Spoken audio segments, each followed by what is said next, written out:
Today, I'm going to just talk a little bit about the history of how I got involved in self-publishing, because I think it's important to know where I'm coming from so that you can evaluate what I'm saying in that light. When I started writing my first novel, the thought of self-publishing was pretty much ludicrous to me because it involved so much work. We didn't have ebooks back then in the 90s. We didn't have so much of what we have now, or it was not as readily available. Anyway, the point being that I did not choose to self-publish with the deliberate intent of becoming an indie author. That's the bottom line. That's the short story, the short version of the long story, which is that I kept looking for an agent, looking for a publisher. Found one, but this small press went out of business 9 months after my first novel came out. So I was unable to sell that series, the Sam McRae Mystery Series, which is 4 books now. Anyway, I was just so frustrated because that first book had gotten such nice reviews from people while it was out, but I didn't have huge sales, and I couldn't sell a series that was not famous to a big publisher, or any publisher really, even a small one, because I was interested in small press. I still am. I think that they're great. They probably do more for their authors than most big publishers, because big publishers are focusing on the big names. I won't go into all of that because there's a lot to go into there, and people are doing it just fine without me now. The bottom line is I self-published simply because I had a finished novel and I wanted to get the work out there. I wanted it to be seen, and I wanted to see if people liked it, and if maybe I could generate some interest from a publisher because of this, or an agent, or somebody. Well, I have to tell you that the result was astonishing, and I started off, I think it was charging $1.59 for my books because it was less than $1.99, which was the going price at that time. And they sold okay, but not great. So I lowered the price to 99 cents, and my sales went up hugely in volume.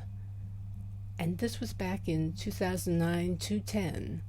So it was a while ago, and people were just getting into this whole self-publishing thing.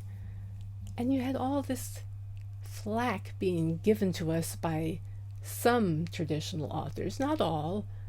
Some were just so dismissive of what we were doing, as if we were like crazy to be doing this.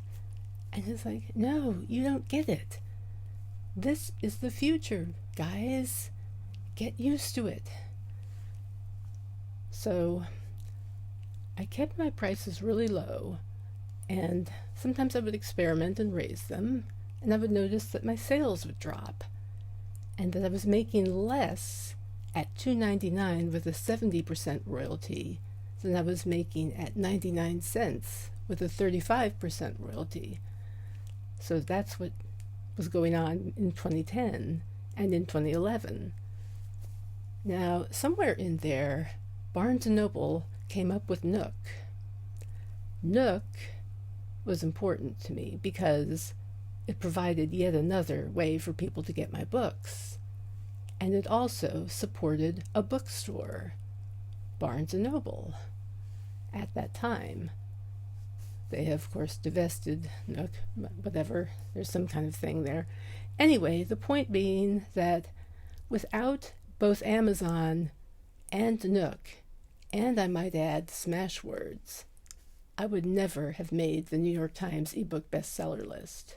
It would not have happened. And that is why I'm so big on non-exclusivity. It would not have happened without Nook. Amazon, of course, was huge because, of course, Amazon was the first and the most deeply entrenched and encompassing of the market. Everybody always asks me, is your book up on Amazon when I tell them I have a book? Oh, yeah, it's up on Amazon. It's up on Amazon and all sorts of other places if you care to look. Um, and I won't go into Kobo yet. I'll wait for later on that. But I will just say that without Nook, I would not have made the New York Times ebook bestseller list, period. So thank you, Amazon, and thank you, Nook. But when it came to my marketing, I had so much going right and so much going wrong. And that's what I'm going to cover next. What I did right, what I did wrong, and the result. The result is what really hits home, I think, for me. Anyway, thanks for listening, and I'll talk to you later.